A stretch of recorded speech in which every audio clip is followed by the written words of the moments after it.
have returned. XDN Reacts. I'm on the road right now. There's going to be background noise, wind, cars backfiring, or pistols being let off.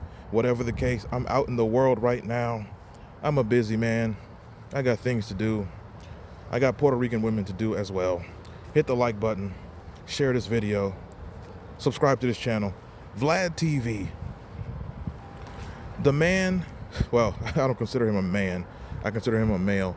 But Vladtv is someone who, he certainly either has the crown or he's fighting for the crown of the single most accomplished culture vulture in the history of hip-hop. Now, when you think of culture vultures, obviously you could think of Vlad, you could think of DJ Academics, you could think of Leor Cohen, or as Chuck D said, Lior Cohen. You know, Chuck D, one of the true greats, one of the great interviews you could ever have when it comes to hip-hop.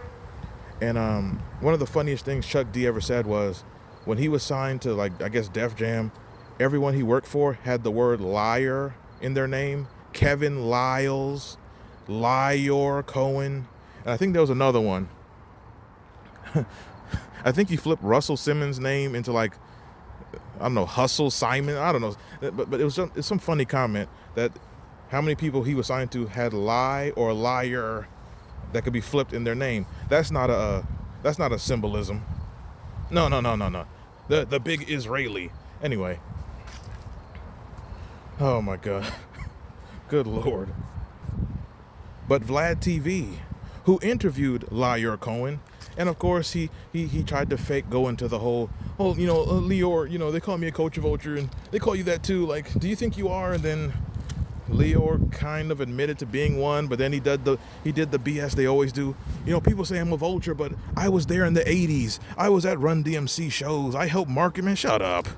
Vultures always have a history in the culture they're trying to vulture off of. That's how they get in. To be a successful vulture, you have to know something about the culture you're trying to take from. But if you're stupid and you lack critical thinking, you think, oh, well, maybe he's not a vulture because, like, maybe Vlad's not a vulture because, he was listening to NWA albums in the 80s.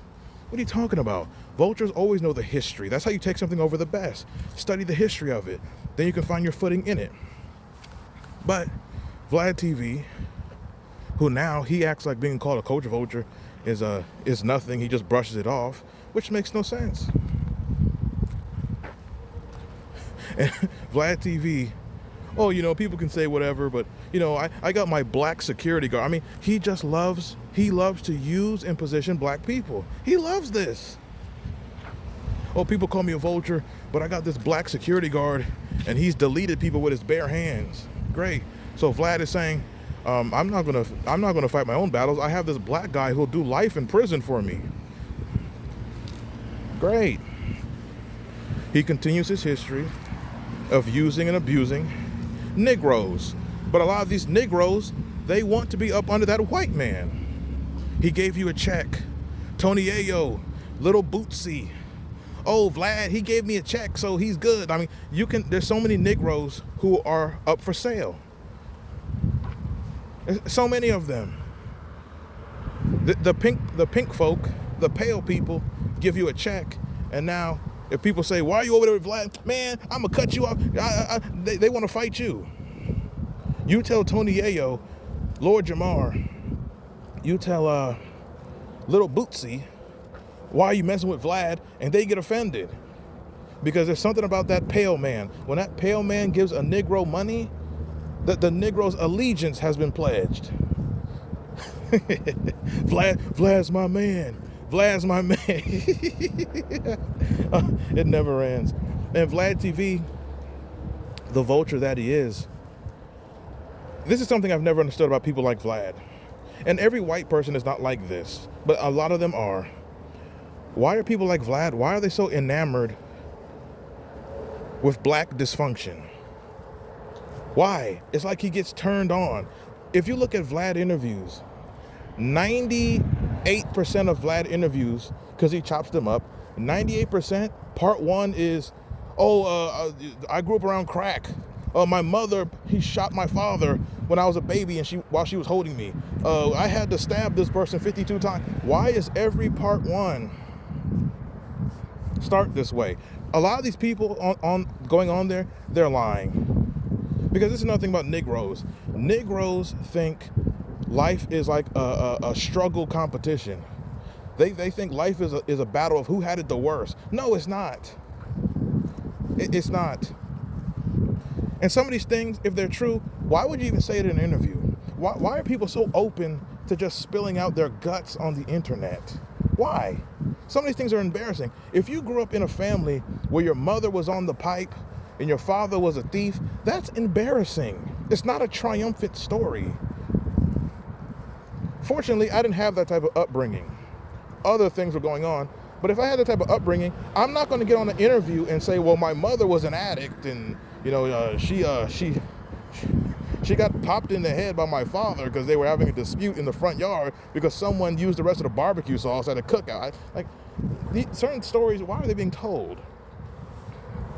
And also some of these people, they're just saying things for the money. Man, I don't give a damn, man. Vlad paid me, so I'm going to just say whatever, man. Let's get these views. If I just say whatever, it does the views, he'll bring me back. Now, there were some people on Vladtv who were lying. Apparently there was some guy, I forget his name. He was supposed to be like Black Rob's manager / he was like at Murder Inc. with Ja Rule and them, and then / he got shot with 50 Cent or something. Oh, Negroes will say anything for a check. My God. Anything, Negroes will say anything for a check. So then I guess Vlad did his research and took that interview down. And by do his research, what I meant was 50 Cent threatened Vladimir. The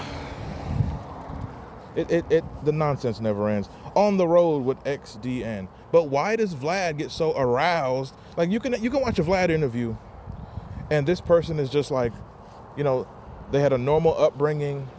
They're talking about how they were classically trained in the arts. And you could just tell Vlad is just bored as hell. But the moment that person says, but then this one time a pistol came out and then Vlad perks up. He nips up like Shawn Michaels doing his comeback. He's like, whoa, a pistol? What happened? Whoa, wait, hold on. A crack pipe fell out somebody's pocket? Wait, like what the hell is wrong with this dude? Why is he so enamored with black dysfunction? I don't understand that. I don't understand it. Like, is it because he's not black, so he just... I don't get it. Being a black man in America, being a black child, and then a black teen, and then a black young man, and now a black grown man, I've never been entertained by Negroes doing monkey activity. Never.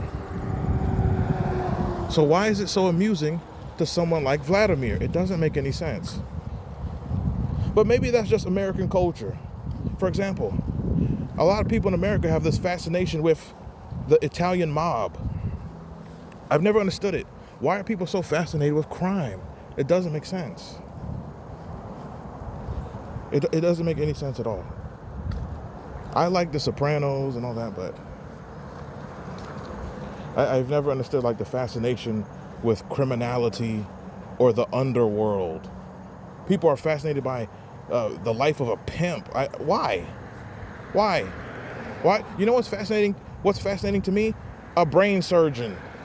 How do you operate on somebody's brain and they don't pass away during it or after? That's fascinating to me. It's not fascinating how some drill rapper grew up. Man, I'm about to slap the motorcycle off. Don't they know I'm recording a video? I'm out in the world. XDN wins. Did I say hit the like button yet? Share this damn video. Who the hell is smoking Newports? How it smell like Newports and Virginia Slims at the same time? Oh man. But I've never understood the fascination with the underworld. Why? I don't want to hear criminality. I don't want to. Now, does Vlad have some good interviews? Yeah. Rodney Jerkins. He has some good interviews. But like most people, it's like he just focuses on everything of darkness. It's a Luciferian nature. It's a Luciferian spirit that has engulfed Vladimir. That's just a fact. Anyway, I'm on the road. What are your thoughts on Vladtv?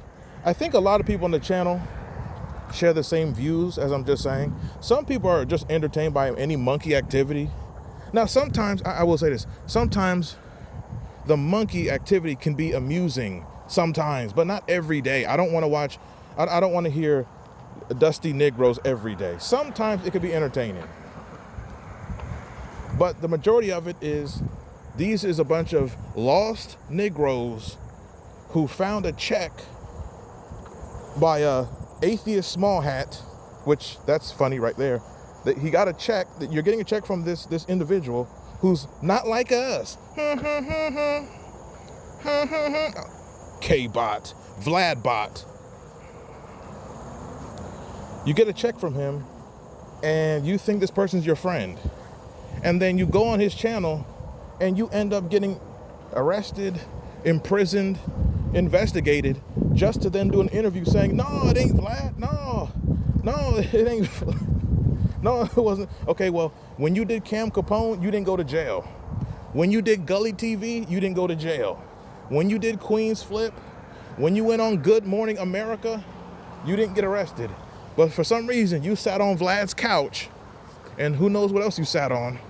And now you're doing you're making a global tail link call. With that said, I'm up out of here. Hit the like button. Share this video. Subscribe to this channel. If you enjoy my content, if you want to support the channel, this is XDN on the road. I'm moving in the world amongst you marks. I need some hand sanitizer being around people. But, well, certain people. But if you enjoy the channel, if you want to support the channel, if you have a video request, you can donate to the Cash App. Most of my videos on this channel come from donations from the great listeners like you. And the Cash App is $XDN online. Stop driving by. Don't they know I'm recording? It's XDN online on the Cash App. I'm up out of here, and that is it.